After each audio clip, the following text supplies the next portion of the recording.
wabarakatuh. Perkenalkan, nama saya Asri Windriyati. Sebelumnya, kepada yang terhormat Ibu Novi Handayani, SMAK, selaku dosen mata kuliah seminar proposal.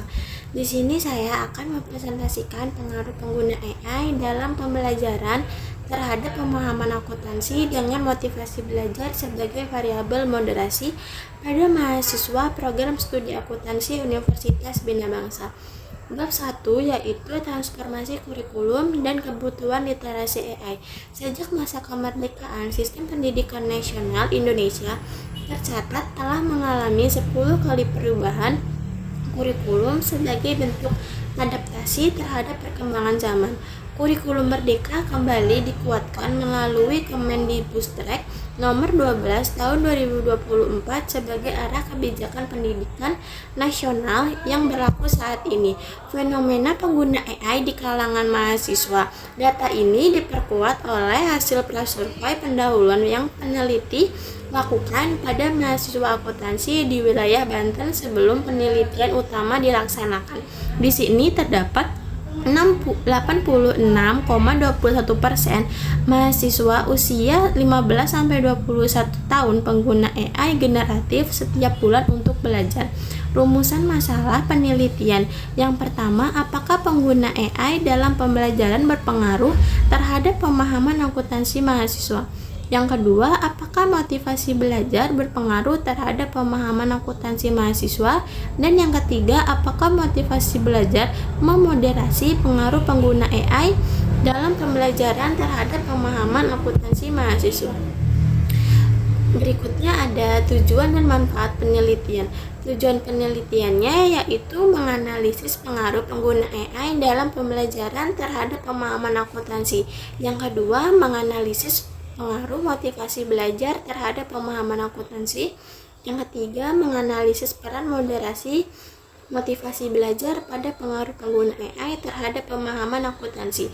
Manfaat penelitian menurut teoritis memperkaya kajian akuntansi keperilakuan berbasis teknologi acceptance model dalam motivasi belajar sebagai variabel moderasi. Manfaat penelitian menurut praktis menjadi referensi bagi mahasiswa, dosen, dan institusi dalam memanfaatkan AI secara tepat guna dalam pembelajaran akuntansi.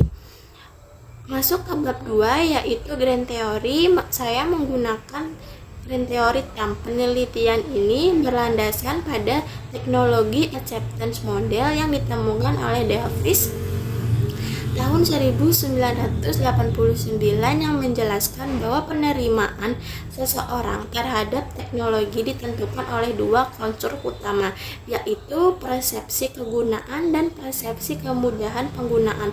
Model ini kemudian diperluas oleh Van Cates dan Davis tahun 2000 melalui TAM 2 dengan menambahkan faktor sosial dan kognitif yang memperkaya penerimaan teknologi baru.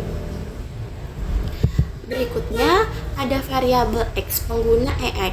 Pengguna AI dalam pembelajaran adalah pemanfaatan teknologi kecerdasan buatan oleh mahasiswa untuk mendukung proses belajar mulai dari pencarian referensi, penyelesaian tugas, hingga pemahaman materi kuliah. Untuk variabel Y yaitu pemahaman akuntansi.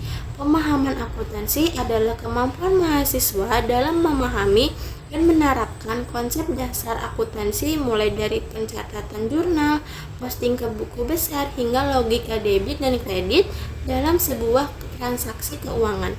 Di sini ada pemahaman siklus jurnal akuntansi, pemahaman posting ke buku besar, pemahaman logika debit dan kredit, serta pemahaman penyusunan laporan keuangan dasar.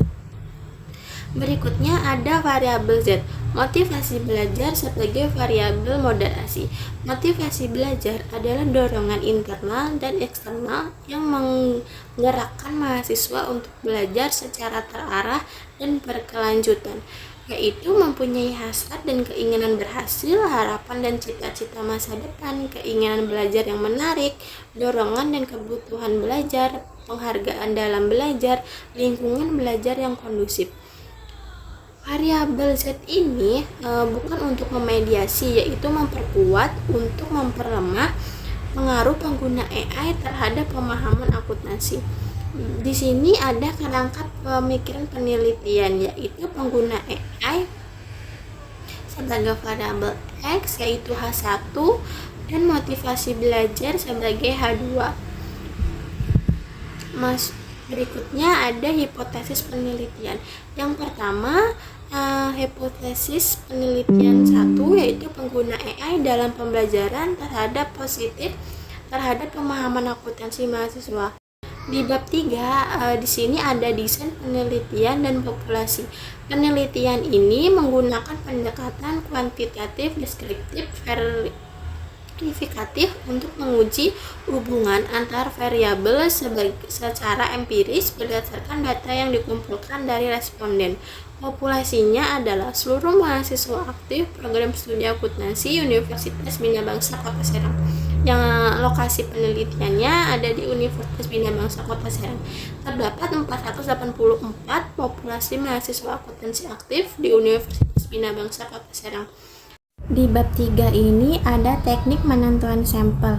Saya menggunakan rumus Yamene 1967. Bisa dilihat di sini terdapat 83 jumlah sampel penelitian saya. Kriteria purposive sampling yang pertama adalah mahasiswa aktif program studi akuntansi Universitas Bina Bangsa. Yang kedua, memiliki pengalaman pengguna AI dalam pembelajaran akuntansi. Dan yang ketiga, bersedia menjadi responden dan mengisi kuesioner secara lengkap. Berikutnya ada teknik analisis data dengan menggunakan Smart PLS. Pengujian hipotesis dilakukan secara struktural equation modeling berbasis partial least square atau SEM PLS melalui aplikasi Smart PLS menggunakan moderate regression analysis yang menguji peran moderasi motivasi belajar. Yang pertama ada outer model, yang kedua inner model, dan yang ketiga ada bootstrapping. Sekian presentasi saya. Di sini kesimpulannya, penelitian ini secara keseluruhan berangkat dari fenomena nyata bahwa pengguna AI di kalangan mahasiswa sudah sangat tinggi. Sementara perubahan kebijakan pendidikan nasional juga mengarah pada penguatan literasi teknologi secara jenjang dasar. Kondisi ini mendorong muncul pertanyaan penting, yaitu apakah AI dalam pembelajaran benar-benar berdampak pada pemahaman akuntansi mahasiswa, dan apakah motivasi belajar turut mempengaruhi kekuatan hubungan tersebut. Sekian dari saya, kurang lebihnya mohon maaf. Wassalamualaikum warahmatullahi wabarakatuh.